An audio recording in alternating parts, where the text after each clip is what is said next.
Hola, ¿cómo están? Bueno, vamos a iniciar una cuarta parte, un cuarto segmento del capítulo Signos y Síntomas, correspondiente a unidad temática 4, orientado a conocer algunos signos y síntomas de importancia odontológica como la litosis, el dolor, el bruxismo.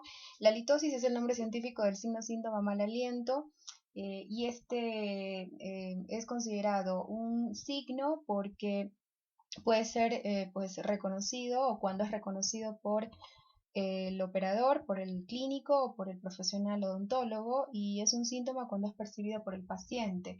Sin embargo, tienen que saber que el mal aliento genera adaptación por parte de los órganos del gusto y del olfato, es decir, estos sentidos terminan adaptándose a esta situación, volviéndose imperceptible la detección del propio aliento. Así que además de ser un problema en el plano físico, la litosis es un problema social, puesto que afecta a las relaciones sociales de quien lo padece. Y esta adaptación que experimentan los órganos de los sentidos del portador, el olfato y el gusto, terminan adaptándose a su propio aliento, es decir, se adaptan a esta situación desagradable, pues eso pues impide que los pacientes consulten habitualmente por mal aliento. Así que es muy poco frecuente tener en la consulta pacientes que acuden espontáneamente, voluntariamente, por identificar mal aliento debido a esta situación con sus órganos del gusto y el olfato, que terminan adaptándose a esta situación desagradable. Así que muchas veces la litosis es un hallazgo del examen físico, ¿sí? Y bueno, en cuanto a la génesis, la litosis puede obedecer a causas bucales, en el 80% de los casos reconoce causas bucales, y tan solo en un 20% de los casos la litosis puede obedecer a causas extrabucales, de tal manera que ante un paciente en el cual se detecte mal aliento durante la exploración de la cavidad bucal o consulte por mal aliento, lo primero que tiene que hacer el odontólogo es descartar estas causas o problemas bucodentales, ¿sí? ¿Cuáles son los más frecuentes? Bueno, las caries extensas que provoquen retención de alimentos, de materia alba, y esto, ¿por qué? Porque todo factor, toda fuente que provoque estancamiento salival y retención de restos alimenticios de materia alba, de productos orgánicos, las bacterias colonizantes del nicho llamado boca van a descomponer estos productos orgánicos generando compuestos volátiles, pútridos, que tienen mal olor, como el metilmercaptano y el sulfuro de hidrógeno, ¿sí?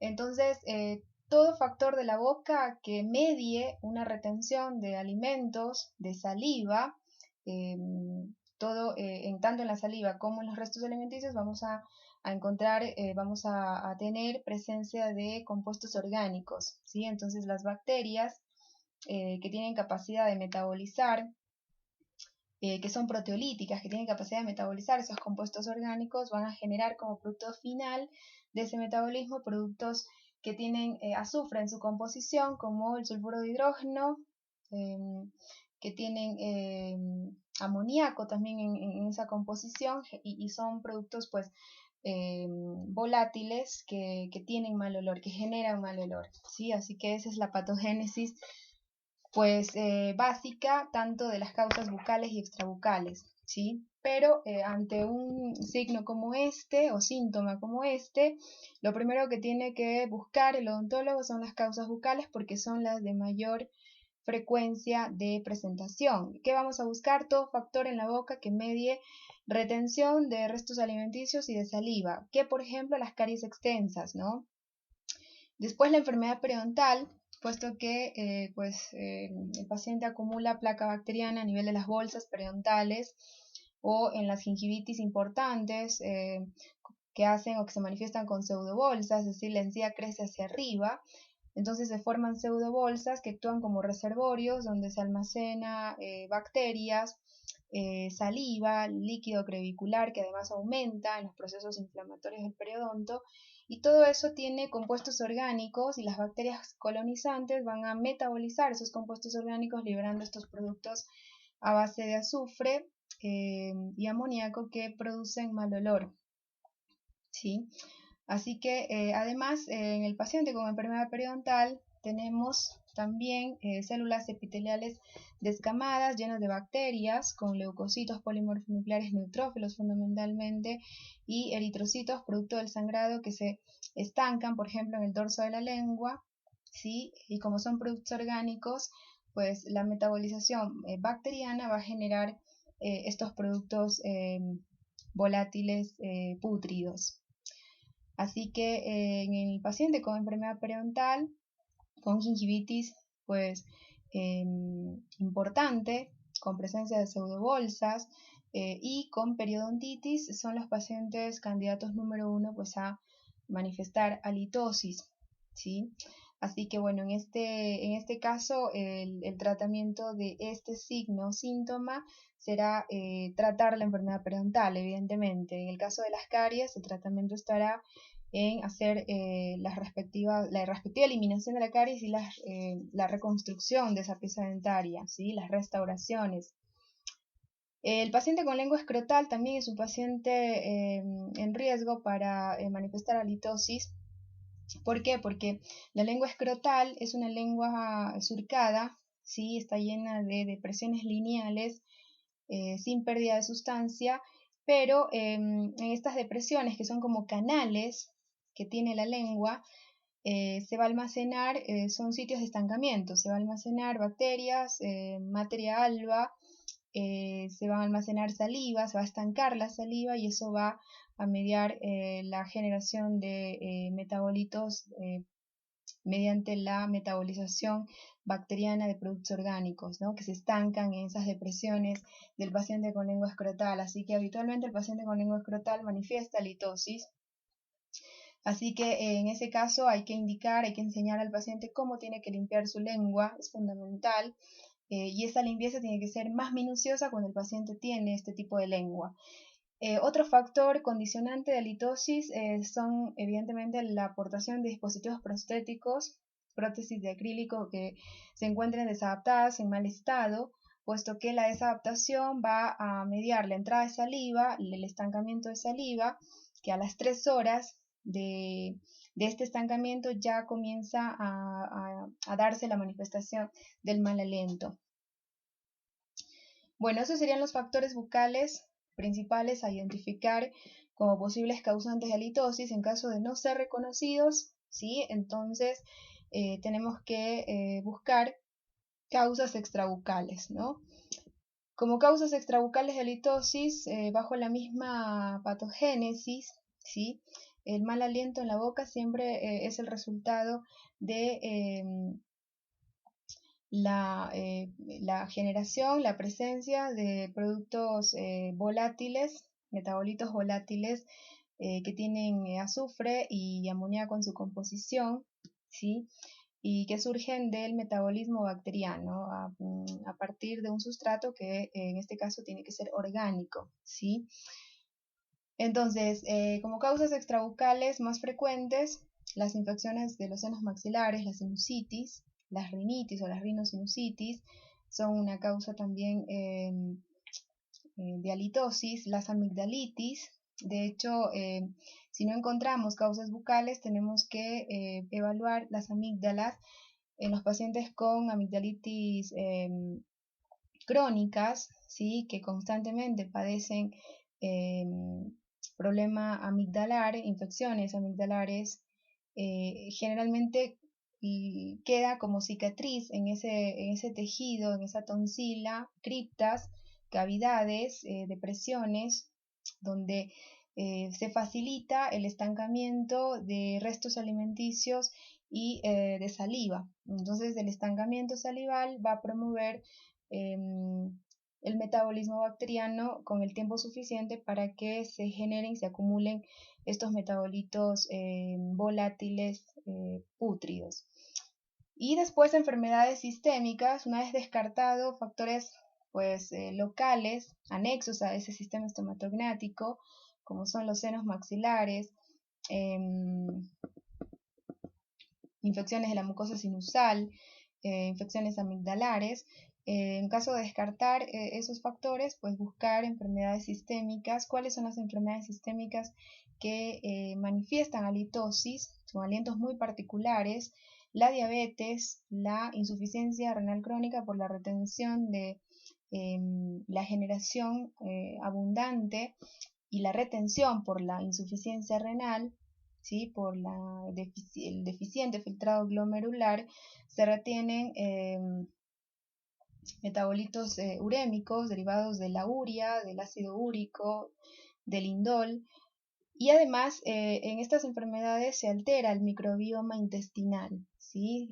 La mucosa intestinal por la inflamación sistémica que padecen estos pacientes diabéticos, insuficientes renales, cirróticos, eso genera translocación de bacterias y de sus productos, provocando endotoxemias y retención de productos tóxicos. Y además está descrito que en estas enfermedades aumenta la población de bacterias, es decir, se genera un estado de disbiosis intestinal que promueve el sobrecrecimiento de bacterias proteolíticas, ¿sí? Que generan estos productos, ¿sí? Es decir, que son expertas en metabolizar productos orgánicos como proteínas y generar productos pútridos, volátiles, ricos en amoníaco y en sulfuro de hidrógeno, ¿sí? Ciertas poblaciones bacterianas se acentúan más en estas enfermedades, generando productos, acumulación y retención en sangre de productos tóxicos que, que no solo producen inflamación sistémica, sino que además van a ser los causantes de este mal aliento, ¿sí? Por ejemplo, en el paciente diabético es típico el aliento cetónico, ¿sí? Como similar a oler un vinagre. En el urémico, en el paciente con insuficiencia renal crónica, el aliento es similar a un pescado podrido, ¿sí? O a una bacenilla con orines, están, digamos, de muchas horas de estancamiento. En el cirrótico el aliento es comparable con el de una cueva de ratones, y los pacientes con gastropatías, por ejemplo con infecciones por Helicobacter pylori, ya que esta bacteria tiene la capacidad de expresar una enzima, la ureasa, que descompone la urea en sus metabolitos, y esos metabolitos, cuando la carga de esta bacteria, es decir, el nivel de esta bacteria, la densidad de colonización de esta bacteria es alto, pues esa densidad va a ser proporcional a la cantidad de productos o de metabolitos generados por la descomposición de esa urea, y esos metabolitos generan mal olor, causan halitosis, ¿sí? Así que en definitiva, como mensaje final, ante un paciente que consulte, aunque es poco frecuente, por mal aliento bucal, o cuando esta manifestación es detectada a través del examen físico como un hallazgo del examen físico, pues recordar que las causas bucales son las predominantes, ¿sí? ¿Por qué? Porque se reconocen en el 80% de los casos. Así que lo primero que tengo que buscar es todas estas causas de las patologías que afecten a las estructuras dentarias y los tejidos de sostén del diente, o alteraciones congénitas de la lengua, ¿sí? Que están presentes desde el nacimiento, como la lengua escrotal, o la presencia de artificios, dispositivos prostéticos que se encuentren en mal estado. En caso de no encontrar o no reconocer factores bucales, entonces pasar a buscar causas extrabucales. ¿Cuáles? En primer lugar, aquellas que son más próximas al sistema estomatognático, como infecciones sinusales o rinosinusales y amigdalitis, ¿sí? Importante evaluar cómo están esas amígdalas, porque pueden ser la causa, ¿sí? No necesariamente se necesita que el paciente esté con una amigdalitis activa o una infección activa amigdalar. Pacientes que tienen historia de infecciones recurrentes de amígdalas, las tonsilas, las amígdalas no solo se vuelven hipertróficas, ¿sí? Por el desafío crónico, sino que además se llenan de huecos, de criptas, ¿sí? Donde se estanca saliva, se estancan productos o restos alimenticios que van a ser pues el sustrato de las bacterias y la generación de metabolitos pútridos que causan este mal olor. Si no se reconocen entonces estas causas locales, buscar enfermedades sistémicas como las mencionadas.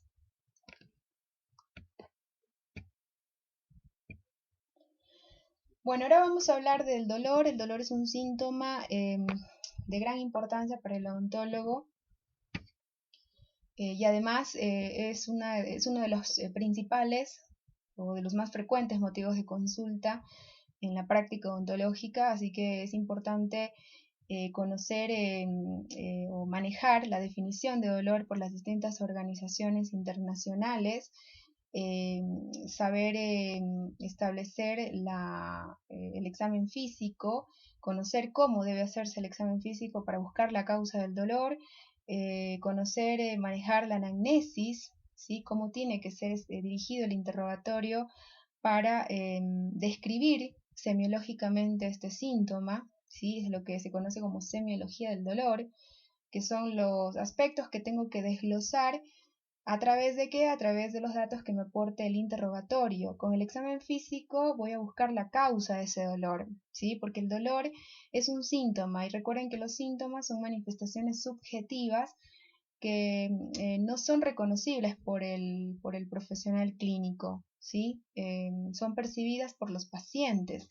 Entonces, con el examen físico, lo que puede hacer el profesional es buscar la causa nada más, ¿sí? Y con el interrogatorio yo voy a poder obtener características de localización, de intensidad, de frecuencia, de duración, de evolución, ¿sí? De respuesta a estímulos, de respuesta a los analgésicos, de limitaciones o discapacidad. Cuando el dolor es crónico termina causando discapacidad funcional. Entonces todos esos aspectos o variables tenemos que recolectar de este síntoma durante la anamnesis y con el examen físico establecer la causa. ¿Para qué? Para que en función de la causa detectada pues dar un tratamiento, establecer un diagnóstico y en función de ese diagnóstico dar un tratamiento. Ahora, según la Asociación Internacional para el Estudio del Dolor, la IAPS, el dolor es definido, considerado una experiencia sensorial y emocional desagradable, o sea, una lesión real o potencial.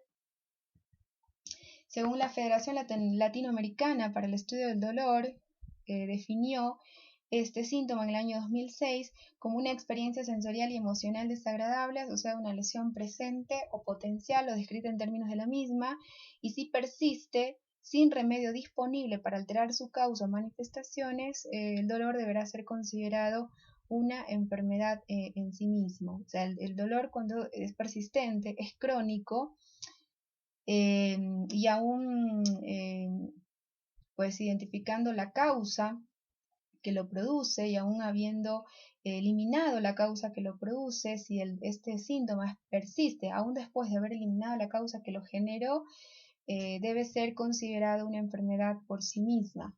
¿Sí? Así que, como ven, no es solo un síntoma, en algunos casos, en algunos pacientes, es una condición compleja, puede llegar inclusive a ser considerado un diagnóstico cuando es persistente, cuando es de larga evolución, cuando pues no existe posibilidad de alterar o de modificar la causa que lo provocó o cuando ésta fue eliminada y sin embargo el síntoma sigue persistiendo, ¿no? Entonces, en esos casos deberá ser considerado, según la FEDELAT, como una entidad clínica, una entidad nosológica en sí mismo. Y es una manifestación compleja el dolor. De hecho, Melzag y Casey definen al dolor o lo describen como una experiencia perceptiva tridimensional en el cual se reconocen, ¿por qué tridimensional? Porque en el mismo se reconocen tres vertientes siempre, una vertiente sensorial discriminatoria, una vertiente pues psíquica, emocional y una vertiente de tipo cognitiva, evaluativa, es decir, El dolor pues concentra tres aspectos que tienen que ser evaluados, que tienen que ser establecidos durante la anamnesis, ¿sí? El componente sensorial discriminatorio, que es el que me permite determinar las características de ese dolor, ¿sí? Cómo se presenta, su evolución, su localización, su radiación, su intensidad. Ese es el componente sensorial discriminatorio, ¿sí? Que se lo puede tratar de desglosar con escalas de evaluación del dolor, como por ejemplo la escala visual análoga. Es un síntoma que además tiene un componente psicológico. ¿Por qué? Porque el dolor, sobre todo cuando es crónico, aunque también los dolores agudos, pues asocian reacciones emocionales como tensión, ansiedad, depresión, estrés. Entonces es un síntoma que además pues concentra un componente afectivo, ¿sí? Motivacional, y concentra un componente cognitivo, evaluativo, que tiene que ver con la forma en cómo el paciente interpreta y cómo reacciona a este síntoma llamado dolor.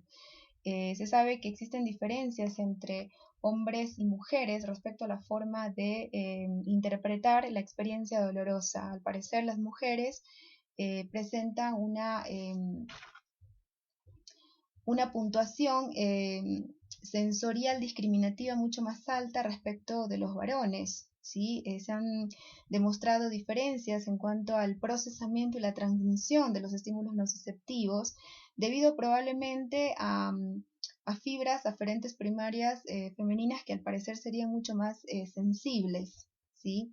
Entonces, estas diferencias en el procesamiento y en la transmisión de los impulsos dolorosos, probablemente determinado por la aportación de fibras nociceptivas aferentes más sensibles, ¿sí? Mayor, tal vez, probablemente mayor cantidad de nociceptores o fibras de tipo C, de tipo A delta, de mayor densidad en la mujer, medien estas diferencias.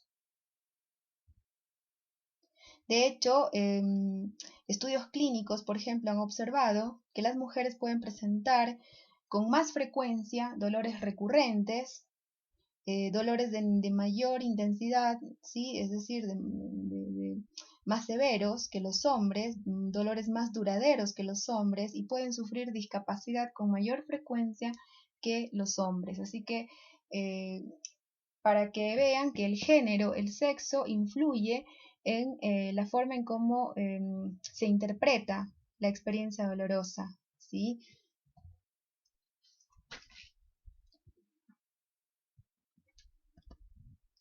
Según Máximo Giglio, el dolor es considerado un síndrome con estado consciente y tono afectivo desagradable. Es decir, para Máximo Giglio, Escuela Argentina, el dolor en realidad, más que un síntoma, es todo un complejo signo sintomático. ¿Por qué? Porque esta experiencia dolorosa, pues como ven, asocia otras situaciones, asocia ciertas reacciones que pueden ir desde hipotensión, hipertensión, taquicardia, puede inclusive asociar náuseas, vómitos, ¿sí? Cuando el dolor es severo, es importante, manifiesta o asocia taquicardia. Cuando es crónico, termina complicando con depresión, y la depresión va a aumentar a su vez la estimulación de los nociceptores.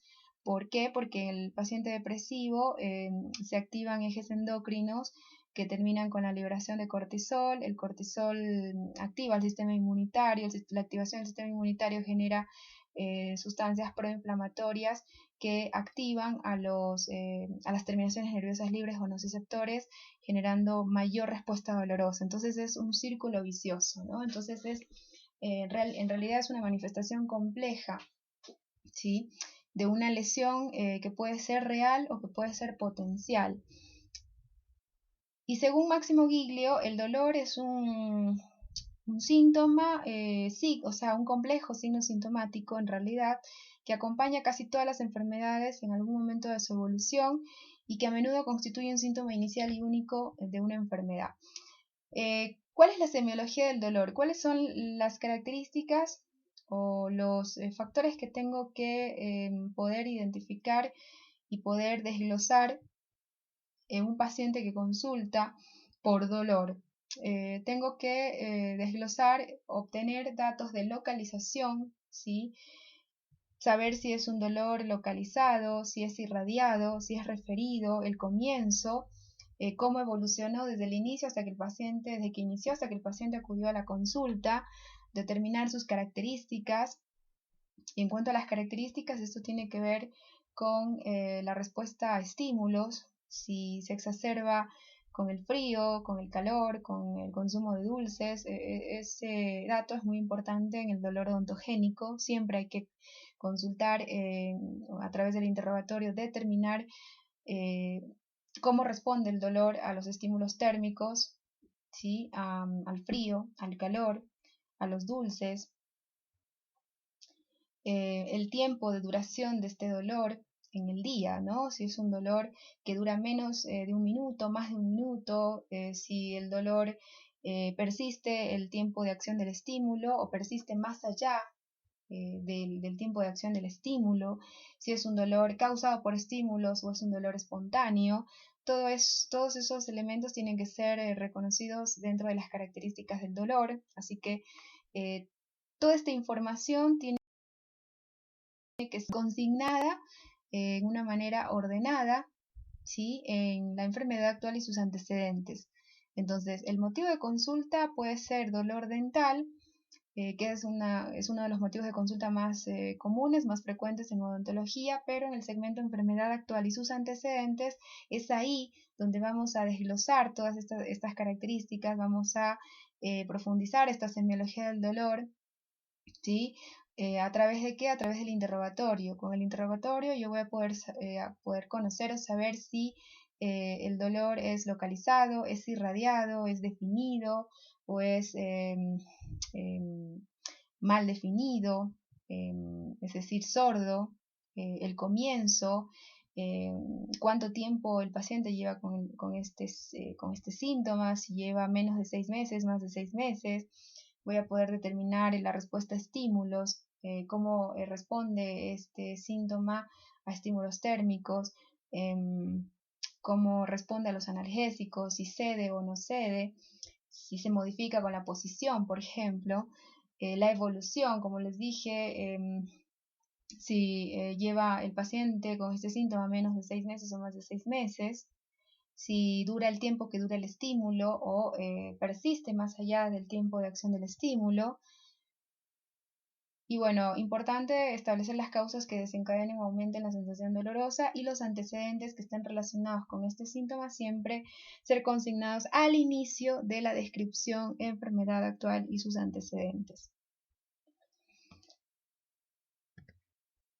Bueno, ahora vamos a ver un poquito de bruxismo. El bruxismo, pues, al igual que el dolor, al igual que la fiebre, es un complejo signo sintomático, ¿sí? No es solo un síntoma traducido en rigidez muscular o espasticidad muscular o dolor de cuello o dolor en la articulación. Es todo un complejo signo sintomático donde vamos a reconocer dolor muscular, ¿sí? Vamos a tener un paciente que muy frecuentemente consulta por rigidez, por espasticidad de los músculos cervicales, de los músculos de la masticación, ¿sí? Que generalmente o frecuentemente presenta cefalea. Y durante el examen físico en un paciente bruxómano vamos a reconocer varias manifestaciones o varios signos. Los más comunes son las facetas de desgaste, ¿sí? De distinta intensidad, dependiendo del tiempo que el paciente lleva con esta condición y de la intensidad de este rechinamiento o apretamiento. Vamos a poder identificar a través de los estudios radiográficos aumento del espacio periodontal, vamos a poder identificar en un paciente bruxómano resorciones radiculares y trastornos de la articulación temporomandibular. Entonces es todo un complejo signo sintomático, ¿no? De hecho existen criterios para el diagnóstico de bruxismo, criterios clínicos, ¿sí? La enfermedad en cuanto a su etiopatogenia, si bien ha evolucionado en los últimos años, hoy se sabe que es una enfermedad de etiología multifactorial. Se podría decir que hasta antes del 2010, ¿sí?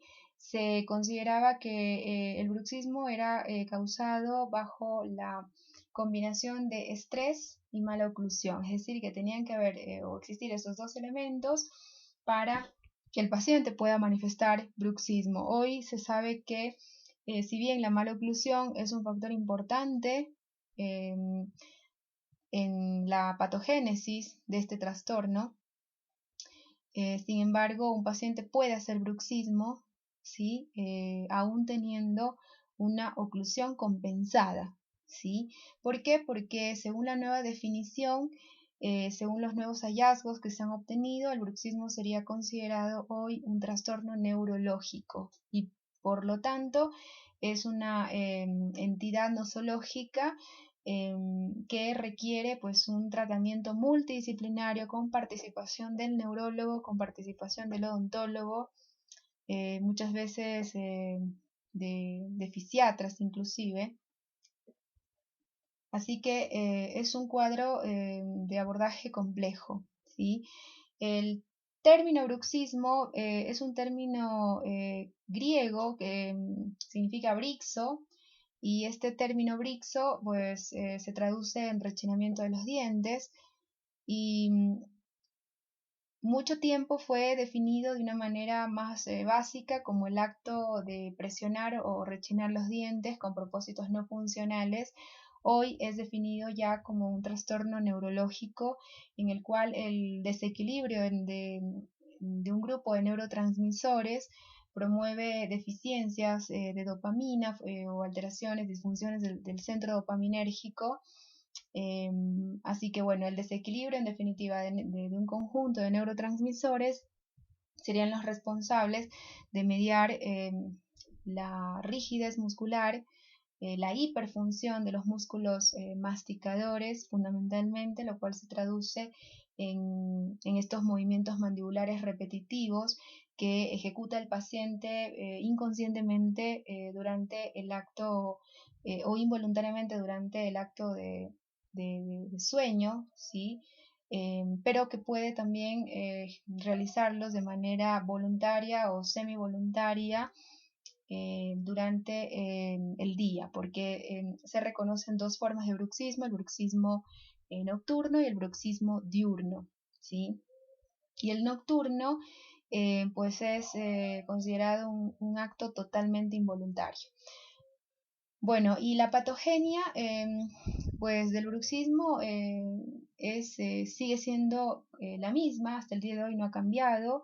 La patogenia, el mecanismo que lleva a este cuadro a manifestar estas facetas de desgaste con fracturas radiculares, con resorciones, con recesiones gingivales, con ensanchamiento del espacio periodontal, es la hiperfunción muscular masticatoria de etiología todavía considerada incierta, así que en ese punto no ha cambiado, se considera una etiopatogenia multifactorial, pero la etiología todavía no está del todo dilucidada, del todo precisada, ¿sí? Si bien se ha podido detectar alteraciones en neurotransmisores, se ha podido detectar disturbios del sueño REM y NREM. Sin embargo, no se conocen bien los factores que llevan a ese disturbio, es decir, la patogénesis en todo caso pueden corregirla como una hiperfunción muscular masticatoria de etiología no del todo precisada, pero en la que se reconoce en función de de estudios que se han realizado en los últimos años, una alteración en los niveles de neurotransmisores con una disminución de dopamina y un aumento del ácido gamma aminobutírico, del GABA, mediando esta rigidez muscular, ¿sí? Esta contractura muscular que lleva al acto involuntario o semi-involuntario de apretamiento y rechinamiento de los dientes, según el bruxismo sea nocturno o diurno. Entonces, lo que quiero que les quede es que esta fórmula de que el estrés en asociación con la maloclusión generaba el cuadro de bruxismo no va más, ¿sí? Al parecer son factores que pueden, digamos, intervenir, pero un paciente puede hacer bruxismo sin tener maloclusión, ¿sí? Así que no es un factor trascendental la maloclusión. El estrés ha influenciado o ha demostrado influenciar fundamentalmente el bruxismo diurno, pero al parecer para el bruxismo nocturno el mecanismo patogénico más importante sería los trastornos del sueño debido a desequilibrios de neurotransmisores. Así que bueno, es una afección de etiopatogenia compleja, ¿sí? Entonces, ¿cómo se manifiesta el bruxismo al ser todo un síndrome, ¿no? Un complejo signo sintomático? Se va a manifestar con facetas o zonas de desgaste, con movilidad dentaria, con dolores referidos a nivel de cuello, espalda, dientes, articulación temporomandibular, con fracturas de dientes u obturaciones, con hipertrofia de los músculos masticadores, con artritis del ATM, ¿sí? Es decir, con dolor en la articulación, limitación de los movimientos mandibulares, con ruidos, ¿sí? O sea, con disfunción de ATM, ¿no? El síntoma más frecuente en la disfunción de la articulación temporomandibular es el dolor, ¿sí? Y después los ruidos articulares, los chasquidos, que los vas a reconocer en el 50% de los pacientes con disfunción de ATM, pero en este caso la disfunción está mediada por esta hiperfunción de los músculos masticadores que desequilibra la oclusión, genera un desequilibrio en la estabilidad de la articulación temporomandibular, provocando esta disfunción. También estos pacientes manifiestan cefalea y los estudios radiográficos, las perapicales, por ejemplo, van a demostrar resorción ósea en muchos casos o ensanchamiento del espacio periodontal. Entonces, estos son los signos que podemos encontrar en un paciente bruxómano. Es típico, ¿no? Las facetas de desgaste, tanto de los dientes anteriores como de los posteriores, el aplanamiento de las cúspides, ¿no? De las fosas y las fisuras que caracterizan a las caras oclusales. El decapitamiento de los bordes incisales es típico, ¿no? En estos pacientes, por lo tanto, esto te lleva a una reducción de la dimensión vertical, ¿sí? En estos pacientes la hipertrofia, la hiperactividad de los músculos masticadores, sobre todo los masséteros, va a hacer que el biotipo facial cambie en estos pacientes. Puede ser que por causas genético-raciales eran pacientes originalmente dólico, pero si adquieren bruxismo, si llegan a desarrollar bruxismo, el biotipo facial tiende a cambiar, ¿sí? Comienzan a manifestar un biotipo más braquifacial o euriprosopo, con pronunciamiento de las distancias horizontales, ¿sí? Debido a esta hipertrofia de los músculos masséteros, así que muy importante evaluar el biotipo facial, o sea, correlacionar todos estos signos que vemos aquí, estas facetas de desgaste, la disminución de la dimensión vertical con el biotipo facial, que básicamente el que voy a reconocer en pacientes bruxómanos debido a la hipertrofia de los masséteros es el biotipo braquifacial, ¿sí?